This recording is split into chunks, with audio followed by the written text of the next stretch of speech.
किस तरह हमारे माँ बाप बचपन में अपनी सारी खुशियों को त्यागते हुए हमें पालते हैं, बड़े करते हैं और हर बात का अच्छी तरह से ख्याल करते हैं और कभी भी अपने बच्चों को दुखी भी नहीं होने देते, और यहाँ तक कि उनकी हर शरारत और परेशान करने वाली बातों से तंग न होते हैं, बल्कि उन्हें हर हाल में अच्छे बनने की राह में लगाए रहते हैं।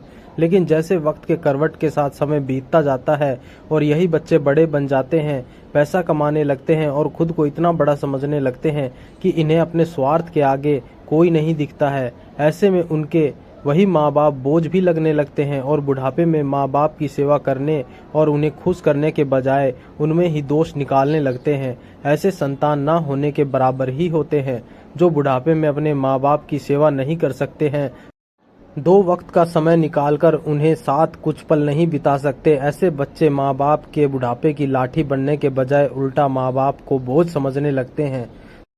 तो चलिए, जिस प्रकार हमारे माँ बाप हमारे वजूद के कारण होते हैं, फिर वही माँ बाप इन बच्चों के लिए बोझ लगने लगते हैं। इसी सोच पर यह दिल को छू लेने वाली कहानी माँ बाप का सम्मान को पढ़ते हैं, जिन्हें हम सभी बहुत बड़ी सीख ले सकते हैं।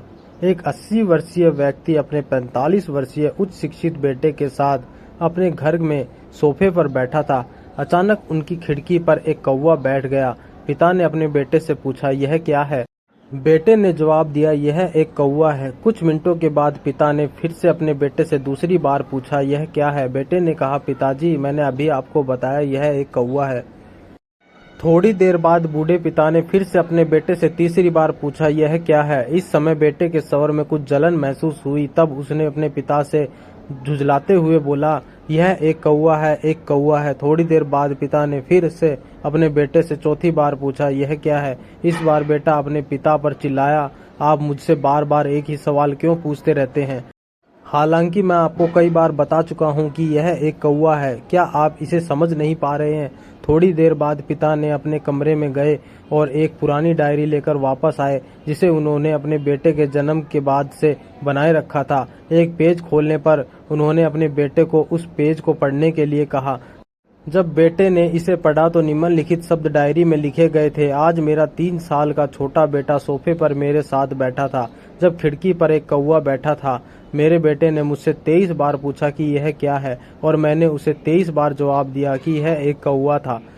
मैंने उसे हर बार प्यार से गले लगाया और उसने मुझसे 23 बार यही सवाल बार बार पूछा। मुझे इस बात से बिल्कुल भी चिढ़ नहीं हुई कि मैंने अपने मासूम बच्चे के लिए प्यार महसूस किया है, जबकि छोटे बच्चे ने उससे 23 बार पूछा, यह क्या है? पिता को 23 बार पूरे सवाल का जवाब देने में कोई जलन महसूस नहीं हुई, और आज जब पिता ने अपने बेटे से सिर्फ 4 बार ही सवाल पूछा तो बेटे को चिढ़ और गुस्सा महसूस हुआ। इसे पढ़कर उस बेटे को अपने किए गए व्यवहार का पता चल गया था, जिसके चलते अब वह मन ही मन बहुत ही शर्मिंदा हो रहा था। शायद उसे अब किए गए अपने बूढ़े पिता के प्रति व्यवहार का पता चल गया था। इसलिए यदि आपके माता पिता जब बुढ़ापे में होते हैं, उन्हें न तो पीछे छोड़ें और न ही एक बोझ के रूप में देखें, बल्कि उनके साथ एक दयालु शब्द बोलें, शांत, आज्ञाकारी, विनम्र और उनके प्रति दयालु बने। अपने माता पिता के प्रति विचारशील रहें। आज इस बात को कहे,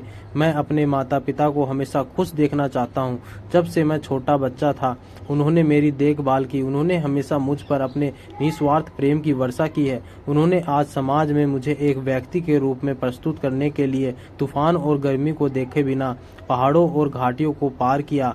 भगवान से मैं प्रार्थना करता हूँ, मैं अपने बूढ़े माता पिता की सर्वोत्तम तरीके से सेवा करूंगा। मैं अपने प्यारे माता पिता को सभी अच्छे और दयालु शब्द कहूंगा, चाहे वे कैसे भी व्यवहार करें। तो दोस्तों, हमें इस कहानी से यह शिक्षा मिलती है, कभी भी अपने माँ बाप का दिल नहीं दुखाना चाहिए। हमें उनके साथ हमेशा प्रेम से रहना चाहिए। तो दोस्तों, आपको मेरी कहानी कैसे लगी कमेंट करके ज़रूर बताएं। अगर आप हमारे चैनल पर नए हैं तो प्लीज़ चैनल को सब्सक्राइब करें और वीडियो को आगे ज़रूर शेयर करें। धन्यवाद दोस्तों।